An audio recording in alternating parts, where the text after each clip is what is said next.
जय श्री कृष्णा। प्रिय दर्शकों, भाइयों और बहनों, अस्ट्रो चर्चा में आपका स्वागत है। मेरा आपको सादर नमस्कार।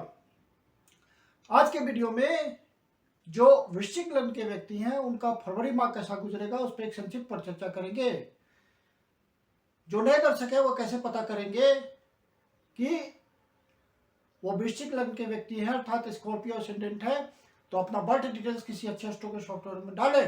जो लग्न कुंडली बनकर आती है जिसको D1 चार्ट भी कहते हैं, उसके भी प्रथम भाव में 8 नंबर लिखा हुआ हो तो आप वृश्चिक लग्न के व्यक्ति हुए। ये आपकी कुंडली है, प्रथम भाव इसे कहते हैं और इसमें 8 नंबर लिखा हुआ है, तो ये वृश्चिक लग्न की कुंडली को इंडिकेट करता है। और 1 फरवरी को जो गोचरीय परिस्थितियां हैं वो आपकी कुंडली पे मैंने दिखा रखा है। और चंद्रमा अष्टम भाव से अपना गोचर प्रारंभ कर रहे हैं। 1 तारीख को अष्टम भाव पे गोचर करते हुए आगे बढ़ेंगे। जो फरवरी माह में होने वाले महत्वपूर्ण गोचरीय परिवर्तन है वो मैंने डिस्प्ले किया हुआ है। आगे बढ़ने से पहले आप अपने चैनल अस्ट्रो चर्चा को सब्सक्राइब कर ले यदि अभी तक नहीं किया है या पहली बार देख रहे हैं, और यदि वीडियो अच्छा लगता है तो उसको लाइक करें और अपने परिचितजनों को शेयर भी करें। जब भी कोई ग्रह राशि परिवर्तन करता है तो अपना विशेष रिजल्ट देने को इच्छुक होता है, और आपके ओरिजिनल नेटल चार्ट में कोई किसी ग्रह की फेवरेबल महादशा, अंतरदशा, प्रतंत्र दशा चल रही हो, गोचर उसको फेवर करता है तो आपको रिजल्ट का अनुभव हो जाता है अर्थात रिजल्ट फलित हो जाता है। शनि महाराज 17 तारीख को अपना गोचर परिवर्तन उन्होंने किया है। मकर राशि से निकल करके कुंभ राशि में प्रवेश किया है उन्होंने, और 17 तारीख से 2.5 साल के लिए वही गोचर करेंगे। तो शनि महाराज का गोचर लंबे समय के लिए होता है और उनकी निगेटिव वाइब्रेशंस बहुत ही इंपॉर्टेंट होती है और जिंदगी में विशेष प्रभाव डालती है। तो वृश्चिक लग्न के लिए शनि महाराज का कैसा प्रभाव होगा पहले उसको देख लेना है, आपको क्या ध्यान रखना है उसकी चर्चा करते हैं। शनि महाराज गोचर परिवर्तन करके आपके चतुर्थ भाव पे आ गए हैं और 2.5 साल के लिए वही गोचर करेंगे। अपने मूल त्रिकोण राशि कुंभ राशि में गोचर कर रहे हैं। ये राशि फुलफिलमेंट ऑफ डिजायर वाली राशि है, आपको इच्छा पूर्ति करने वाली राशि है। तो आपकी इच्छा पूर्ति तो करेंगे शनि महाराज। चतुर्थ भाव में है, शुक्र भाव में गोचर करेंगे तो कुछ न कुछ आपकी जिंदगी में परिवर्तन जरूर आएगा, क्योंकि यहां से फिर 10वें भाव से वो आपको देख रहे हैं।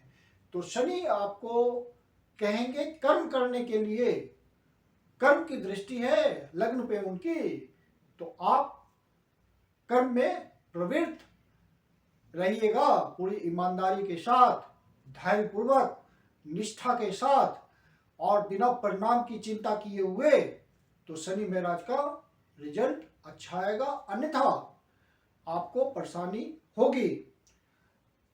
शनि महाराज की यहां से निगेटिव वाइब्रेशंस आपके लग्न पे पड़ रही है। शनि महाराज एक नेचुरल मैलेफिक प्लैनेट है और उनका प्रभाव जिंदगी में सीरियसनेस लाता है, मन को दुखी करता है, कुछ ऐसी गलतियां हो जाती है मनुष्य से आवेग में कि वो बुरी परिस्थितियों में फंस जाता है। हालांकि गुरु महाराज की पॉजिटिव वाइब्रेशन आपको मिल रही है, नवी दृष्टि से वो ब्लेसिंग दे रहे हैं, तो आपका बचाव निश्चित रूप से गुरु महाराज कर रहे हैं। और जो भी निगेटिविटी आप पे हावी होगी उसमें बचाव करेंगे गुरु महाराज, और आप सेफ हैं गुरु महाराज की ब्लेसिंग से। तो शनि महाराज के अनुसार जो शनि महाराज की डिमांड है उस हिसाब से अपना कर्म कीजिए, ताकि शनि महाराज कुछ न कुछ आपको दे। इस गोचर में इच्छा पूर्ति की राशि में वो गोचर कर रहे हैं, आपको कुछ देने के लिए आए हैं, तो उनके अनुसार आपको चलना है और उनसे रिजल्ट लेना है। और यहाँ पे शनि महाराज चतुर्थ भाव में शश नामक योग भी बना रहे हैं, जो कि एक पंच महापुरुष योग है। तो शुभ भाव में कुछ न कुछ आपके लिए वो सोच रहे हैं और उनके अनुसार से आप कर्म करेंगे तो कुछ न कुछ आपको जिंदगी में अभूतपूर्व परिवर्तन आएगा। शनि का रिजल्ट धीरे धीरे होता है। शनि अच्छे कर्मों का फल देने के लिए अपनी मूल त्रिकोण राशि में आए हैं, वो निष्पक्ष रूप से आपको फल देंगे, ना बुरा ना अच्छा। आपने जो कर्म किया है उसी का उनको प्रतिफल देना है। न्याय प्रदाता इनको कहा गया और कर्म प्रदाता कहा गया है। कर्म कोई भी फलित शनि महाराज की इच्छा के बिना नहीं होता, चाहे बुरा कर्म हो या अच्छा कर्म हो, शनि महाराज वहाँ पे आपका मन उसी तरह से कर देते हैं और आप गलत कर्म में लग जाते हैं, अच्छे कर्म में लग जाते हैं। मतलब वीटो पावर शनि महाराज की ही होती है और अन्य ग्रह सहयोग करते हैं। शुक्र महाराज 1 फरवरी को आपके चतुर्थ भाव पे गोचर कर रहे हैं और चतुर्थ भाव पे गोचर करते हुए आपको सुख प्रदान कर रहे हैं। आपके 12वें भाव के स्वामी हैं और आपके 7वें भाव के स्वामी हैं। तो आपका एक्सपेंडिचर तो जरूर होगा, अपने सुख सुविधाओं के साधनों को जुटाने में और जो खर्च होगा वो आप सोच समझ के कीजिएगा। शुक्र महाराज और शनि महाराज जब एक साथ गोचर करते हैं, 1, 5, 9 वाली स्थिति में होते हैं तो एक प्रबल राजयोग बनता है। शुक्र का शनि के साथ, चूंकि दोनों ही आपस में परम मित्र हैं, तो एक प्रबल राजयोग बनाते हैं। तो कुछ न कुछ आपको सुख की प्राप्ति तो जरूर होगी और आपका लिविंग स्टैंडर्ड बढ़ेगा। किसी रेनोवेशन पे आप खर्चा कर सकते हैं। हाँ, यहाँ पे ये आपको ध्यान रखना है क्योंकि शनि महाराज लंबे समय के लिए आप गोचर कर रहे हैं, तो जो भी आप प्रॉपर्टी परचेज करते हो, किसी प्रकार का भी आपका लेन देन होता है, वहां आप ध्यान रखिएगा डॉक्यूमेंट्स का, किसी तरह का धोखा छल ना हो जाए। और माता के स्वास्थ्य का भी ध्यान रखिएगा क्योंकि शनि महाराज 4थे भाव पे, जो कि एक मैलेफिक नेचर लिए हुए हैं, आपके शुभ भाव पे गोचर कर रहे हैं। किसी तरह का डोमेस्टिक एनवायरनमेंट में आपसी अंडरस्टैंडिंग में कमी ना हो जाए, जिस रिलेशन में खटाई ना आ जाए।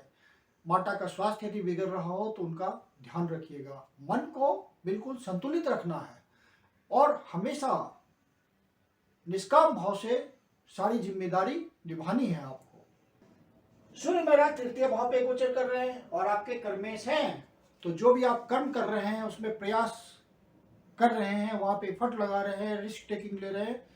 सूर्य क्रूड ग्रह की गिनती में आते हैं और 3रे भाव पे अच्छा रिजल्ट देते हैं, तो आप अपने प्रयासों में विजयी होंगे और आपको कर्म क्षेत्र में सफलता मिलेगी। ये इंडिकेशन है सूर्य महाराज का। लेकिन सूर्य महाराज नीच की राशि में गोचर कर रहे हैं, मकर राशि में गोचर कर रहे हैं, तो सूर्य के तेज को बनाए रखने के लिए आप सूर्य की उपासना करते रहें। किसी प्रकार आदित्य हृदय स्त्रोत का पाठ करें, सूर्य को जल का अर्घ्य दें या गायत्री मंत्र का जाप करें ताकि सूर्य से आपको तेज मिलता रहे, उसमें कमी ना हो। फिर सूर्य महाराज आगे बढ़ेंगे और 13 तारीख को कुंभ राशि में प्रवेश करेंगे और सूर्य महाराज 13 फरवरी से चतुर्थ भाव पे गोचर करेंगे और शनि महाराज के साथ गोचर करेंगे। तो वहां पे सूर्य के तेज में कमी ना आए, तो वहां पे आपको ध्यान रखना है। अपनी उपासना पूजा को सूर्य के प्रति जो भी आप पूजा अर्चना कर रहे हैं उसको जारी रखिएगा जब तक सूर्य यहाँ से निकल करके आपके 5म भाव पे ना आ जाए। तब तक तो आपको विशेष ध्यान रखना है, सूर्य के तेज को बनाए रखना है, उनकी एनर्जी को पॉजिटिव ढंग से पानी है, इसलिए उसके कॉमन रेमेडी आप करते रहिएगा। यदि आपका सरकारी अधिकारियों से कोई संबंध बनता है, काम धंधा ऐसा है कि सरकारी अधिकारियों से आपका रोज का पाला पड़ता है, तो वहाँ आप ध्यान रखिएगा सरकारी अधिकारियों से, गवर्नमेंट किसी भी तरह के कर्मचारी से, चाहे छोटे लेवल का हो बड़े लेवल का हो, कोई डिफरेंसेस ना हो जाए, नहीं तो परेशानी जनरेट हो सकती है। पिता के साथ कोई अनबन ना हो, इस बात का ध्यान रखिएगा, वहाँ पे दिक्कत आ सकती है। कर्म क्षेत्र में तो मजबूती बनी रहेगी क्योंकि शनि महाराज यहाँ से लंबे समय के लिए आपके कर्म क्षेत्र को देख रहे हैं और सूर्य महाराज भी 13 तारीख को चतुर्थ भाव पे गोचर करते हुए अपने ही राशि को देखेंगे। तो रिजल्ट फरवरी माह का कर्म क्षेत्र में अच्छा आएगा। कुछ न कुछ उन्नति भी हो सकती है, किसी प्रकार से देखने को मिल सकती है उन्नति, किसी तरह का इंसेंटिव, किसी तरह का प्रमोशन, किसी तरह का आपको इंपॉर्टेंस कर्म क्षेत्र में मिल सकता है। यदि आप व्यापार करते हैं तो वहां आपको फायदा पहुंच सकता है, कोई नया इनिशिएटिव स्टार्ट हो सकता है, मान सम्मान, यश प्रतिष्ठा में वृद्धि हो सकती है, सामाजिक स्फीयर आपका ज्यादा बढ़ सकता है। राहु ऑलरेडी 6ठे भाव पे गोचर कर रहे हैं और मंगल के रिजल्ट को बढ़ा रहे हैं क्योंकि मंगल की राशि में गोचर कर रहे हैं, मेष राशि में गोचर कर रहे हैं और आपकी एनर्जी यहीं कंसंट्रेट हो रही है 6ठे भाव पे। तो जो भी प्रोफेशनल हैं उनको अपने कंपटीशन में फायदा मिलेगा। विद्यार्थीगण ज़्यादा से ज़्यादा कंपटीशन देंगे तो उसका लाभ मिलेगा। कहीं बाधा आ रही होगी वहां पे सफलता मिलेगी और उत्साह से वो अपना काम करेंगे। जो प्रोफेशनल हैं वो अपना काम पूरे मनयोग पूर्वक करेंगे और वहां से उनको फायदा भी मिलेगा, कर्म में वृद्धि होगी। जो पब्लिक स्फीयर में काम करते हैं, पब्लिक डोमेन में काम करते हैं, उनका काम धंधा इस फरवरी माह में बढ़ेगा या कांस्टेंट रहेगा जरूर, कुछ फायदा भी मिल सकता है। मंगल महाराज यहाँ गोचर करते हुए अपने ही राशि को देख रहे हैं, लग्न को देख रहे हैं, तो हर प्रकार के एग्रेशन से बचना है क्योंकि राहु एग्रेशन को बढ़ा रहा है और मंगल आपके लग्न को देख रहे हैं, सिद्ध दृष्टि है, उनकी डिजायर है। तो मंगल एग्रेशन का कारक है, आवेश का कारक है, उत्तेजना का कारक है और शीघ्र डिसीजन लेने का कारक है। तो आप सारे डिसीजन को सोच समझ के लीजिएगा फरवरी माह में, और आवेश में नहीं आना है और किसी प्रकार का आपको गुस्सा कर करके अपने काम को नहीं बिगाड़ लेना है, ये ध्यान रखिएगा। बुध महाराज आपके द्वितीय भाव पे गोचर कर रहे हैं और पंचम भाव से संबंध बना रहे हैं। तो पंचम भाव पूर्व पुण्याज का होता है, पंचम भाव आपकी लॉन्ग टर्म प्लानिंग का होता है, पंचम भाव स्पेकुलेशन का होता है। तो जो स्पेकुलेशन करते हैं, शेयर मार्केट के धंधे में किसी तरह का वेट लगाते हैं, उनको किसी प्रकार से धन की प्राप्ति हो सकती है। जो व्यापार में लगे हुए हैं, बिजनेस करते हैं, पार्टनरशिप में बिजनेस करते हैं, उनको कुछ विशेष धन की प्राप्ति हो सकती है फरवरी माह में। जो अपने माता पिता के साथ व्यापार करते हैं, उनके काम धंधे को आगे बढ़ाते हैं, वहां भी अपने निगोशिएशंस के थ्रू ज्यादा से ज्यादा कमा सकते हैं और संचित निधि में वृद्धि हो सकती है। आपके वाणी में एक प्रकार की विजडम रहेगी जब तक बुध महाराज आपके द्वितीय भाव पे गोचर कर रहे हैं। फिर बुध महाराज 7 फरवरी को मकर राशि में प्रवेश करेंगे और जो आपके प्रयास होंगे काम धंधे में, यदि आप कमीशन बेसिस पे कोई काम करते हैं, आपके काम में छोटी यात्रा बड़ी यात्रा ये सब इन्वॉल्व होती है, स्थान परिवर्तन के थ्रू आप कमाते हैं, स्थान परिवर्तन के थ्रू निगोशिएशन करना पड़ता है, बाहर जाना पड़ता है, उन सब बातों में आपको फायदा मिलेगा, ज्यादा से ज्यादा धन कमाने में आप समर्थ होंगे। धार्मिक यात्रा के थ्रू, लंबी यात्रा के थ्रू, विदेश यात्रा के थ्रू, बाहर से संपर्क के थ्रू आपको ज्यादा से ज्यादा रिलेशन बनाने में सफलता मिलेगी और ज्यादा से ज्यादा अपने फेवर में उस डिसीजन को करने में सफलता मिलेगी और ज्यादा से ज्यादा आप धन कमाने में सफल होंगे इस पीरियड में। बुध महाराज फिर 27 तारीख को कुंभ राशि में प्रवेश कर जाएंगे, तो उनका रिजल्ट कर्म की दृष्टि से बहुत ही अच्छा हो जाएगा और आपको पॉजिटिव रिजल्ट देंगे बुध महाराज। थोड़ी बहुत कठिनाई आएगी लेकिन उस कठिनाई पे आप विजय प्राप्त कर लेंगे और उसको सफलता में परिवर्तित कर देंगे। अब शनि महाराज लंबे समय के लिए आपसे डिमांड कर रहे हैं, आलस्य प्रमाद ना करो, कर्म में तल्लीन हो जाओ, कर्म ही तुम्हारा ध्येय है और कर्म करोगे तो सफलता हम देंगे। शनि महाराज का क्लियर मैसेज है, अपने अनुभवों का फायदा लो और उसको कर्म में परिवर्तित करो, ये क्लियर मैसेज है शनि महाराज का। केतु महाराज 12वें भाव पे गोचर कर रहे हैं, तो मेडिटेशन के लिए ये बढ़िया समय है। अन्य ग्रहों का भी साथ है। केतु महाराज पहले से 12वें भाव पे गोचर कर रहे हैं, तो मेडिटेशन करने वालों लोगों के लिए ये बढ़िया समय है। आइसोलेशन में रह करके वो ज्ञान की प्राप्ति कर सकते हैं, आध्यात्मिक अनुभूति कर सकते हैं। तो कुल मिलाकर के फरवरी का महीना आपके लिए हर प्रकार से अच्छा है। और चूंकि राहु षष्ठ भाव पे गोचर कर रहे हैं, मंगल की राशि में गोचर कर रहे हैं, मेष राशि में गोचर कर रहे हैं, तो अपने स्वास्थ्य का भी ध्यान रखिएगा।